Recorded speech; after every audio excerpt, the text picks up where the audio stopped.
नमस्कार। ज्ञान सञ्चारको आजको सामग्री हामीले साभार गरेका छौँ डाक्टर विश्वबन्धु शर्माद्वारा लिखित पुस्तक मान्छेको मनबाट। यो पुस्तक मन्जरी पब्लिकेसनद्वारा 2076मा प्रकाशित भएको हो। पृष्ठ 46 डिप्रेसन महिलालाई किन बढी? डिप्रेसन मानसिक रोगको पर्यायवाची जस्तो भइसकेको छ। मानसिक सम्बन्धी जेसुकै समस्या परे पनि मानिसहरू डिप्रेसन भएको छ भन्दै आउने गर्छन्। पहिले डिप्रेसन भन्न पनि मानिसहरू असजिलो मान्थे, अहिले त्यो स्थिति छैन। डिप्रेसन प्रतिको सङ्कोच लगभग हटिसकेको छ भन्दा पनि हुन्छ। मानिसहरू पहिला डिप्रेसन भएको कुरा पनि लुकाउने गर्थे भने अहिले लुकाउँदैनन्, सजिलैसँग डिप्रेसन भएको छ भन्छन्। यो समस्या सबैलाई हुने रहेछ भन्ने भएको छ। मेरो छोरालाई डिप्रेसन भएको छ, पढाइ पनि छोड्यो भन्न हच्किँदैनन्। यो राम्रो पक्ष हो। यसमा अर्को एउटा नराम्रो पक्ष पनि सँगै छ। सबै मानसिक रोगलाई डिप्रेसन भन्न थालिनु राम्रो होइन। साइकोसिस भएर अन्तिम अवस्थामा पुगेको छ त्यसलाई पनि डिप्रेसन भनिदिन्छन्। कुनै कुनै बुवा आमा मेरो छोरालाई डिप्रेसन भएको छ, इलाज गरिदिनु पर्यो भन्छन्। के भयो भन्दा लागु पदार्थ खान्छ भन्छन्, बाङबुङ गर्छ, तोडफोड गर्छ, बसी खान दिएन, पैसा माग्छ, केही भनौँ भने हिर्काउला भन्ने डर। ल डाक्टर साहब, यसको डिप्रेसन ठिक पारिदिनु पर्यो भन्छन्। सायद हामी चिकित्सकले पनि डिप्रेसनका बारेमा मात्र बढी चर्चा गर्यौं, अथवा मिडियामा पनि डिप्रेसन बाहेक अरू मानसिक रोगका बारेमा त्यति चर्चा भएन। डिप्रेसन बढी मात्रामा देखिने रोग हो। यसको चर्चा पनि धेरै भयो, आम मानिसलाई जानकारी पनि भयो।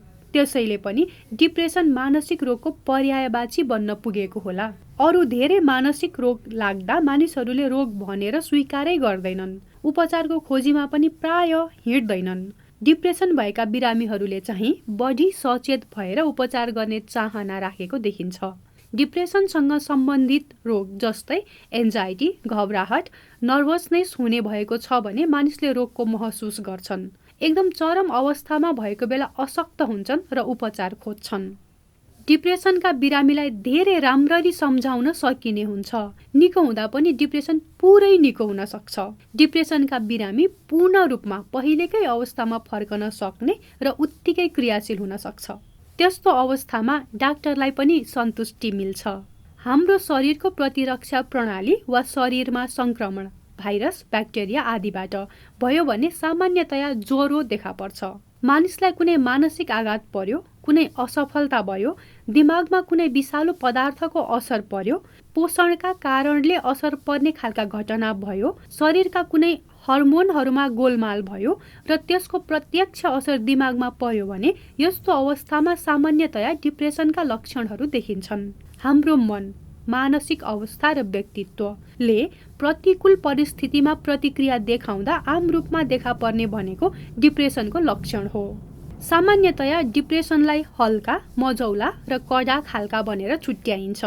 त्यस्तै गम्भीर मानसिक आघातबाट देखिने डिप्रेसन र मस्तिष्कको आन्तरिक गडबडीको कारणले देखिने डिप्रेसन गरी दुई प्रकारको भनेर पनि हेरिन्छ। अरू कुनै घटनाहरू जस्तो लागु पदार्थ सेवन गरिरहेको छ भने उसलाई डिप्रेसन हुन सक्छ। कडा रोगमा प्रयोग हुने केही औषधिहरू, अल्कोहल, मुटुको रोग, फोक्सोको रोग, ब्रेनमा ट्युमर, ब्रेन स्ट्रोक, गिदी सुक्दै जाने रोग लाग्यो, खानपिनबाट नकारात्मक असर पर्यो भने पनि डिप्रेसन हुन सक्छ। अनुभवका आधारमा भन्नुपर्दा डिप्रेसन भएका मानिसहरूमध्ये करिब 20% आत्महत्या गर्छन्। उपचार गर्दा गर्दै वा निको भइसकेको अवस्थामा जीवनमा आएका परिवर्तनलाई आत्मसात गर्न नसक्दा आत्महत्या भएको हुन सक्छ। समग्रमा आत्महत्या गर्ने मानिसहरूमध्ये 80% जतिमा मानसिक रोग हुन्छ, त्यसमा मुख्य डिप्रेसन हुन्छ। धेरै जसो डिप्रेसन हल्का खालको र छोटो अवधिको हुन्छ। बिरामीले आफूलाई के भएको हो भन्ने थाहा नपाउँदै रोग निको भइसक्छ। त्यसैले हल्का डिप्रेसनका धेरै जसो बिरामी डाक्टर कहाँ जाँदैनन्। त्यसबाहेक जसलाई यो रोगले लामै समय असर गर्छ ती मध्ये आधा जसो बिरामीलाई डिप्रेसन भयो भन्ने थाहा नै हुँदैन। अरू नै रोगको आशंकामा गलत उपचार गर्दै बसेका हुन्छन्। जसलाई थाहा हुन्छ तिनीहरू पनि आधा भन्दा कम मात्र उपचार गर्न आउँछन्। जो उपचार गर्छन् उनीहरूमध्ये आधा भन्दा कमले मात्र उपचारलाई निरन्तरता दिन्छन्। झन्नै 40% मानिसलाई जीवनमा कुनै न कुनै बेला डिप्रेसन भएको हुन्छ। कुनै निश्चित कालखण्डमा समाजका सम्पूर्ण मानिसहरूमध्ये करिब 5% डिप्रेसन भएको हुन्छ। सिजोफ्रेनिया चाहिँ 1% जतिलाई हुन्छ भनिन्छ। डिप्रेसनको समस्या पुरुषमा भन्दा महिलाहरूमा दोब्बर नै बढी पाइन्छ। डिप्रेसन लगायत सबै भावनात्मक रोगहरू महिलामा बढी हुन्छ भनिन्छ।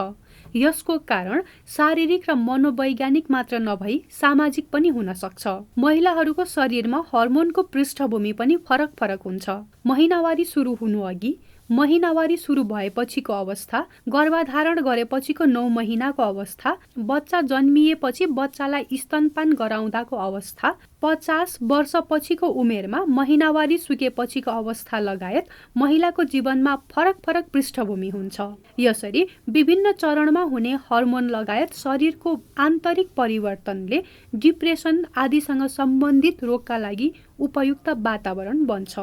अर्को कुरा, महिलालाई घर र बाहिरको बोझ, बच्चाहरू हुर्काउनु पर्ने बोझले गर्दा उनीहरू बढी तनावमा हुन सक्छन्। पहिला एक पुरुष बराबर 2 महिलालाई डिप्रेसन हुन्छ भनिन्थ्यो। अहिले त्यही रूपमा नभए पनि पुरुषभन्दा महिलामा डिप्रेसनको समस्या बढी छ। चित्त दुख्ने असफलता। म नेपाल आएर भर्खर निजी प्र्याक्टिस सुरु गर्न थालेको थिएँ। रसियामा पढिरहेको एकजना विद्यार्थी भाइले उनकी बहिनीलाई म कहाँ जचाउन लैजान भनेर खबर गरेछन्। दिदीले म कहाँ लिएर आइन्। उनलाई अत्यन्त कडा डिप्रेसन भएको रहेछ। बिरामी पाटनको मध्यम वर्गको परिवारकी थिइन्। उनले आइएससी पढ्न थालेकी रहेछन्। भर्खर क्लिनिक सुरु गरेको, बिरामी कम नै हुन्थे। मैले आधा घण्टा जति लगाएर दिदीसँग विस्तृत कुरा गरेँ। आफै औषधि खुवाउनु, औषधि सुरु गरेपछि सुधार भयो भने पनि केही समयसम्म अझै खतरा रहन्छ भनेर सम्झाएँ। उनको समस्यामा आत्महत्याको खतरा पनि थियो। यस्ता बिरामीमा लामो समयपछिको उपचारबाट मात्र सुधार हुन्छ। कहिलेकाहीँ चाहिँ सुरुमै निन्द्रा राम्रो लाग्ने, खाना रुचि हुने, अनुहार उज्यालो हुने हुन्छ, तर त्यो पूर्ण निको भएको मान्नु हुँदैन। औषधिको असर के कस्तो हुन्छ मलाई खबर गरिरहनु भनेको थिएँ। त्यसबेला औषधि पनि सीमित थिए। त्यस्ता औषधि बिरामीले एकैचोटि धेरै खाएमा ज्यानै जाने खतरा हुन्थ्यो। अहिले त्यस्तो छैन। धेरै किसिमका औषधि आएका छन् र बढी खाइहाले पनि खतरा कम हुन्छ। 8-9 दिनपछि दिदी खुसी भएर आइन्। एकदम राम्रोसँग सुधार भयो, बोल्न पनि थाली भनिन्। मलाई पनि खुसी लाग्यो। मैले भने, ठिक छ, अब पुरा निको नभएसम्म अलि डर हुन्छ। रोगले च्यापेका बेला भन्दा पनि निको हुन थालेको बेला आत्महत्याको डर बढी हुन्छ। किनभने डिप्रेसनका सबै समस्याहरू एकैचोटि हट्दैनन्। सुरुमा निन्द्रा लाग्ने, भोक लाग्ने, अनुहार अलि उज्यालो हुने हुन्छ। त्यसपछि हिँड्न डुल्न मन लाग्छ। अल्छीपनमा सुधार हुन्छ। भित्रका नकारात्मक सोचहरू, निराशावादी कुराहरू, मर्न मन लाग्ने विचारहरू चाहिँ अन्त्यमा मात्र सुधार हुन्छ। सुरुमा टाठो हुने, अल्छी नगर्ने भयो, तर मर्न मन लाग्ने विचार गइसकेको छैन भने त्यसबेला आत्महत्या गर्ने सम्भावना बढी हुन्छ। तर उपचारबाट आंशिक सुधार हुनु अगावै चाहिँ मर्न मन भए पनि आँट नै हुँदैन, अल्छी लाग्छ। डोरी झुन्ड्याउन पनि अल्छी लाग्छ। छतबाट हाम फाल्न पनि आँट आउँदैन। तर औषधि सुरु गरिसकेपछि सुरुमा नै फुर्तिलो हुने भएकाले आत्महत्याको खतरा हुन्छ, हेर्नुस् है भनेको थिएँ।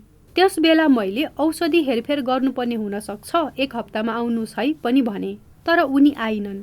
बिरामी थोरै हुने भएकोले सबै याद हुन्थ्यो। त्यसमा पनि त्यो अलिक कडा केस थियो। 2 हप्तासम्म पनि नआउँदा के भयो होला भन्ने जिज्ञासा लागिरह्यो। टेलिफोन पनि सहज थिएन। अन्त कतै उपचार गर्न लगे कि भन्ने पनि भयो। त्यसबेला डाक्टरहरू 4 जना मात्र थियौँ। डाक्टर बीपी शर्मा, डाक्टर ध्रुवमान र म सँगै काम गर्थ्यौँ।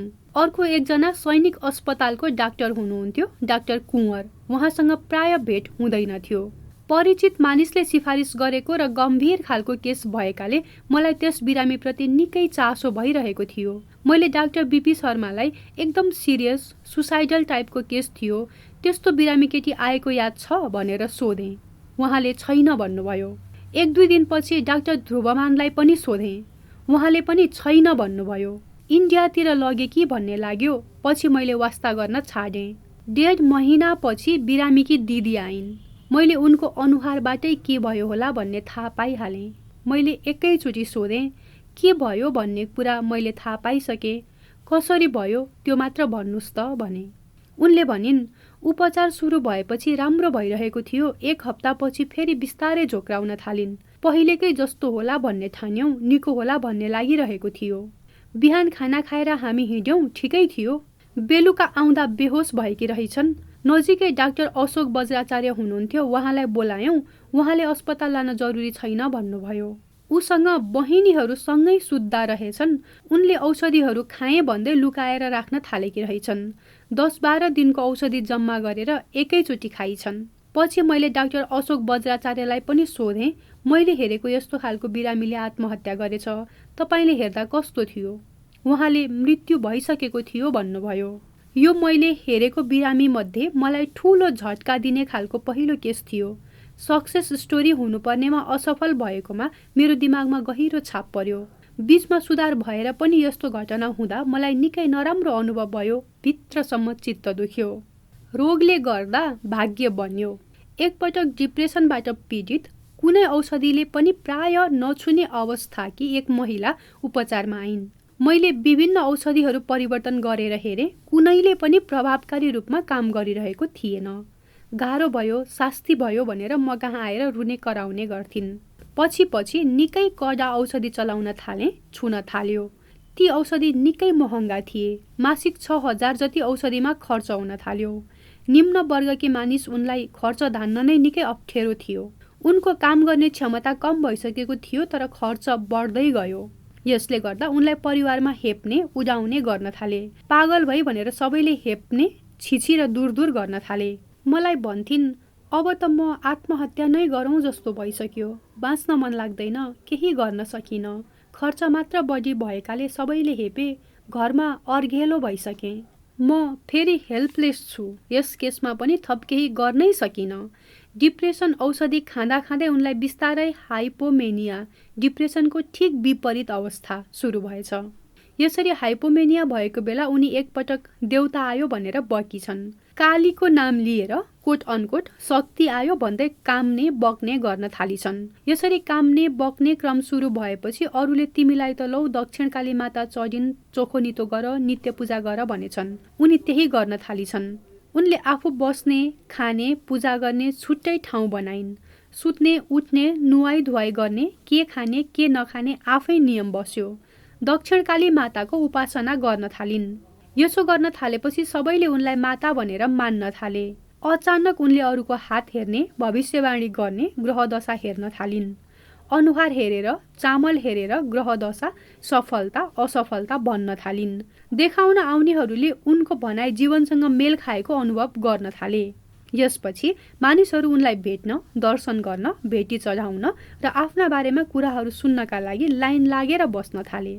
त्यसपछि उनी म कहाँ इलाजका लागि आउँदा त अनुहार, मुड, लवाई, व्यवहार नै अर्कै थियो। डिप्रेसनले आत्महत्या गर्छु भनेर झोक्राएर बस्ने मानिस यसरी एक्कासी बदलिएको देखेर मनै छक्क परे।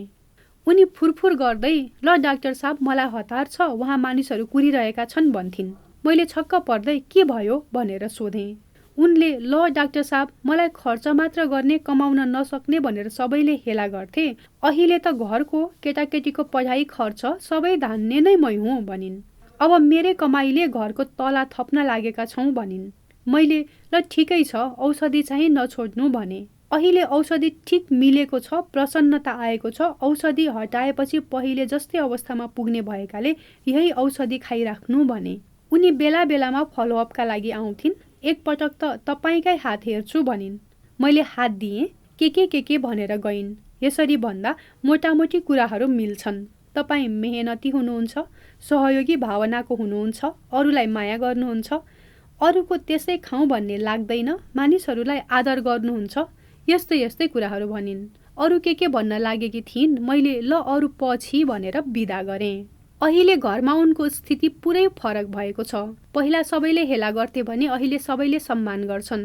अहिले घरमा सबैभन्दा बढी कमाउने नै उनी भइन्। कति कमाउनुहुन्छ भनेको महिनामा 1 देखि 1.5 लाखसम्म हुन्छ भनिन्। कहिलेकाहीँ जचाउन आउँछिन्, ठिक भइरहेको छ।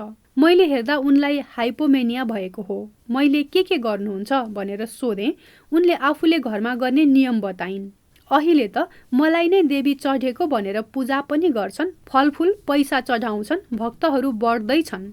अर्की यस्तै एक माता दिल्ली बजारतिर बस्छिन्। ती माताले सुरुमा 2042 सालतिर श्रीमानलाई नै लिएर आएकी थिइन्। श्रीमान अलि बढी रक्सी पिउने, मुटुको रोगी, निन्द्रा नपर्ने, यस्तै के समस्या थिए। साधारण मानिस थिए, समस्या सामान्य नै थियो। धेरै पछि श्रीमती म कहाँ आएर भनिन्, मलाई चिन्नुभयो डाक्टर साहब? ठम्म्याउनुस् त भनिन्।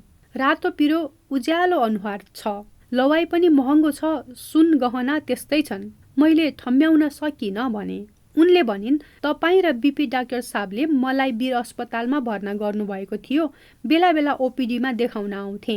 अहिले के गर्नुहुन्छ त सोधेँ। उनले म त समाज सेवा धर्ममा लागेकी छु भनिन्। मैले कति बिरामीहरू डाक्टर साहब कहाँ पठाउने गर्छु भनिन्। उनले पहिले औषधि खाएको भए पनि अहिले खान छोडेकी रहेछन्। टोलकी माता भनेको तपाईँ नै हो भन्दा मुसुक्क मुस्काएर हो भनिन्। पहिला पहिला माता गुरुहरू कहाँ बिरामी गए भने डाक्टर कहाँ नजाऊ, औषधि नखाऊ भन्थे। अहिले चाहिँ ल मैले झारफुक पनि गरिदिएँ, डाक्टर कहाँ पनि गयो भने दबाईले राम्ररी छुन्छ भनेर पठाउँछन्। कलङ्कीतिरका एक गुरुले धेरै बिरामी पठाउँछन्, तर म चिन्दिनँ। त्यहाँ विभिन्न कारणले पीडा भएका मानिसहरू आउँछन्। यस्ता पीडालाई उनले बुझ्छन् र उपचारको आवश्यकता छ भनेर पठाउँछन्। यो सकारात्मक परिवर्तन हो। यसरी उनले जीवनशैली परिवर्तनको कुरा गर्छन् र डाक्टर कहाँ पनि पठाउँछन्। धेरै अगाडिको कुरा हो। बोडेतिरका एक किसानकी छोरीलाई गम्भीर डिप्रेसन भएको रहेछ। पाटनमा गुभाजु कहाँ लगेछन्। गुभाजुलाई उनी गम्भीर मानसिक रोगको शिकार भएकी छन् भन्ने आभास भएछ। साधारण फुकफाक परामर्शले ठिक हुँदैन भन्ने पर्यो होला। आत्महत्याको खतरा पनि थियो। रोगको अवस्था बुझेर गुभाजुले तिम्रो छोरीलाई एकदम नराम्रोसँग बिगारेको थियो, मैले फुकेर सबै झारिदिएँ, अब एकपटक डाक्टर कहाँ लिएर जाऊ। बिगारले कहिलेकाहीँ औषधिले नै काम नगर्ने अवस्था गराउँछ। बिगार नझारी दबाईले काम गर्दैन। अब डाक्टर कहाँ जाऊ, औषधिले छुन्छ। डाक्टर विश्व कहाँ जाऊ भनेर नामै लेखेर पठाएछन्। उनले आफूप्रतिको आस्थालाई पनि मर्न दिएनन् र डाक्टरको आवश्यकता छ भनेपछि उपचार पनि भयो। गुभाजुले नै डाक्टर कहाँ जाऊ भनेकाले औषधि पनि खाने स्थिति बन्यो। गम्भीर डिप्रेसन थियो। परिवारलाई सकेसम्म उनलाई एक्लै नछोड भनेर औषधि लेखिदिए। औषधि नियमित खाएपछि उनलाई निको पनि भयो। पछि मैले गुभाजुलाई पनि भेट्न जाऊ, धन्यवाद भन भने।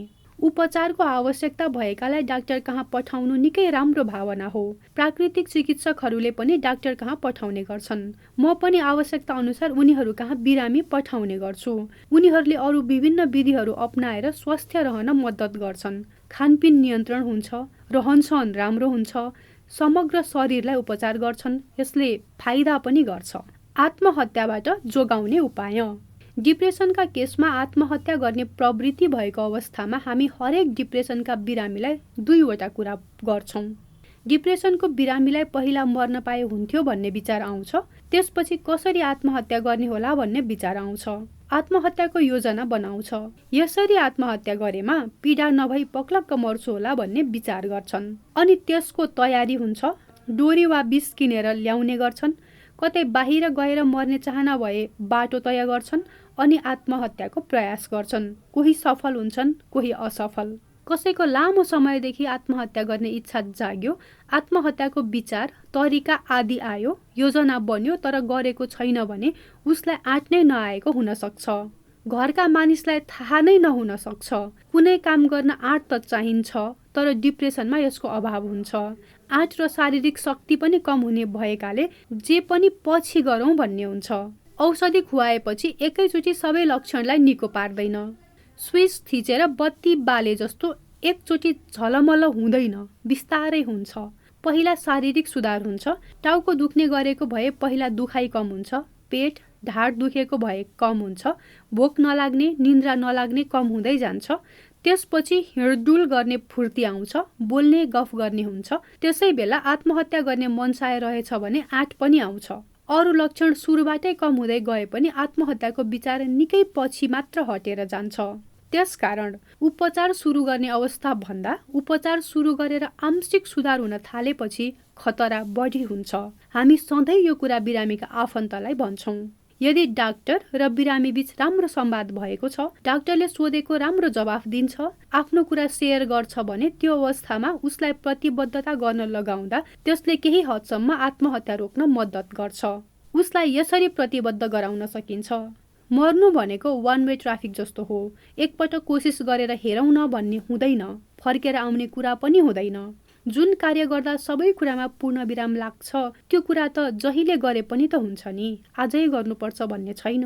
तपाईलाई आज एकदम सुसाइड गर्न मन लागेको छ भने आजको सट्टा भोलि वा पर्सिलाई सार्दा के फरक पर्छ? आखिर मर्ने नै हो भने। यस्तो अवस्थामा दिन बिताउन गाह्रो होला, तर जिन्दगी बेकार छ, मर्नु नै ठिक छ भन्ने लागेको छ भने पनि त्यसलाई अलि दिन पर सार्न त सकिन्छ नि, कि मिल्दैन? भनेपछि उसले प्राय मिल्छ भन्छ। यसरी स्वीकारोक्ति गर्यो भने त्यसो भए तपाईँ र मेरा बीचमा एउटा समझदारी गरौँ न त। मैले तपाईको इलाज गरेको छु, सफल हुला नहुला अर्को कुरा, कम से कम मलाई अपजस नआओस् भनेर हाम्रो अर्को भेटसम्म तपाईलाई मर्ने विचार आयो भने पनि त्यसलाई रोक्न मिल्छ। त्यस बेलासम्म नगर्ने है त। यस्तोमा डाक्टरसँग राम्रो सम्बन्ध भएको बिरामीले हुन्छ भन्छ। डाक्टरलाई वचन दिएको छ भने अपजस दिएर किन मर्ने? तपाईको कारणले मलाई अपजस नपरोस्, तपाईको आत्महत्या गर्ने निर्णयले म उपचार गर्ने डाक्टरलाई किन असर पार्नुहुन्छ? पछि कुन डाक्टरले हेरेको थियो भनेर खोजी त गरिहाल्छन्। मेरो उपचार राम्रो नभएको देखिन्छ, त्यसैले 15 दिनपछि मरे पनि त भइहाल्छ नि भनेपछि सामान्यतया बिरामीहरू मान्छन्। हिँड्ने बेलामा पनि तपाईले मलाई वचन दिनुभएको छ है भनेर 2-3 पटकसम्म दोहोर्याएपछि यसले प्राय काम गर्छ। यो कुरा मलाई मेरो प्रोफेसरले सिकाएको हो, यसले साँच्चीकै काम गर्दो रहेछ। बिरामीले हुन्छ भन्यो भने त्यसले धेरै हदसम्म काम गर्छ। दिमागमा सकारात्मक कुराहरू आउँछन्। मनमा मर्ने विचार आयो भने पनि मैले डाक्टरलाई यस्तो वचन दिएको थिएँ भन्ने हुन्छ अनि अलि हच्किन्छ। यदि धार्मिक खालको मानिस छ भने अर्को हतियार पनि प्रयोग गर्न सकिन्छ। रत्नाकर डाँकु थियो, डाँकुले लुट्छन्, प्रतिकार गर्यो भने मारिदिन्छन् पनि। रत्नाकरले कति लुट्यो होला, कतिलाई मार्यो पनि होला। एक दिन उसलाई ऋषिहरूको ज्ञानले चेतना खुल्यो, ऊ वाल्मीकि ऋषि भयो। डाका ऋषि पनि हुन सक्दो रहेछ। मानिसले ठुलै पाप गर्यो भने पनि पाप मोचन भएका घटना पुराणमा छन्। हाम्रै समाजमा व्यवहारमा पनि ठूलो गल्ती वा पाप गरेमा राम्रो काम गरेर त्यस पापबाट मुक्त हुन पाइन्छ। समाजका लागि राम्रो काम गरेर आत्मसन्तुष्टि लिन र प्रायश्चित गर्न त सकिन्छ, तर आफ्नो आत्मालाई मारेपछि त्यो महापाप हुन्छ। अरू हत्यामा त चेतना खुल्यो भने प्रायश्चित गर्न पाउने हुन्छ, तर आत्महत्या गर्नेले त त्यो पनि पाउँदैन। यसो भनेपछि धार्मिक प्रवृत्तिका मानिसलाई यसले छुन्छ। यो मेरो आफ्नो अनुभव हो। बिरामीका आफन्तलाई भन्ने कुरा। कसैले आत्महत्या गर्न लागेको थाहा पाइयो, डोरी वा विष ठिक्क पारेको रहेछ वा असफल प्रयास गर्यो भने त्यसपछि यस विषयमा कुरा नै नगर्ने, कुरै नउठाउने। उठाएमा भावना जाग्न सक्ला र फेरि गर्ला वा आत्मग्लानी होला भन्ने आम सोचाइ हुन्छ। सामान्यतया यस्ता कुरा बिरामीसँग उठाइँदैन। बिरामीका आफन्तलाई भन्ने कुरा। कसैले आत्महत्या गर्न लागेको थाहा पाइयो, डोरी वा विष ठिक्क पारेको रहेछ वा असफल प्रयास गर्यो भने त्यसपछि यस विषयमा कुरा नै नगर्ने, कुरै नउठाउने। उठाएमा भावना जाग्न सक्ला र फेरि गर्ला वा आत्मग्लानी होला भन्ने आम सोचाइ हुन्छ। सामान्यतया यस्ता कुरा बिरामीसँग उठाइँदैन। तर यस्तो बेलामा म के भन्छु भने उसको मनमा फेरि मर्छु भन्ने परेको छ भने कुरा नउठाएर उसको मनबाट जाँदैन। घरमा कोही नभएका बेलामा पसलबाट डोरी किनेर ल्याउँछु र मर्छु भन्ने दृढता राखेको छ भने गुपचुप बस्दैमा यो कुरा उसको दिमागबाट हटेर जाँदैन, झन गुम्सिएर बस्छ, झन बलियो हुन्छ। तर कसैको मनमा आत्महत्या गर्ने विचार नै छैन भने उसँग यसबारेमा कुरा गर्दैमा आत्महत्या गर्दैन। आत्महत्या गर्ने विषयलाई खाने सुत्ने जस्तै सामान्य बनाइदिनु भयो र भविष्यमा उसको मनमा त्यस्तो विचार आयो भने त्यो कुरा तपाईसँग सेयर गर्न सक्छ। तर अरूलाई नभनी गुम्सिएर बसेको कुरा क्रमशः विकसित हुँदै जान्छ। एउटा हदसम्म उसले त्यस विचारबाट फुत्किन खोज्छ, तर अति भएपछि अन्धो जस्तै हुन पुग्छ र प्रयास गर्छ। यो अवस्था पोइन्ट अफ नो रिटर्न जस्तो हुन्छ। यो अवस्थाभन्दा अघि भरसक फर्किन पाए हुन्थ्यो भन्ने नै हुन्छ। यस विषयलाई कुरा गरेर सहज बनाउन सकियो भने मनमा विचार आउन साथ अरूलाई भन्छ। यसरी भनेपछि परिवारले जोगाउन सक्छन्। त्यसैले परिवारलाई खुलेर कुरा गर्नुहोला भन्ने वचनबद्ध गराउने र धार्मिक कुरा गरेर बिरामीलाई केही हदसम्म आत्महत्याको खतराबाट रोक्न सकिन्छ। त्यसैले परिवारलाई खुलेर कुरा गर्नुहोला भन्ने वचनबद्ध गराउने र धार्मिक कुरा गरेर बिरामीलाई केही हदसम्म आत्महत्याको खतराबाट रोक्न सकिन्छ।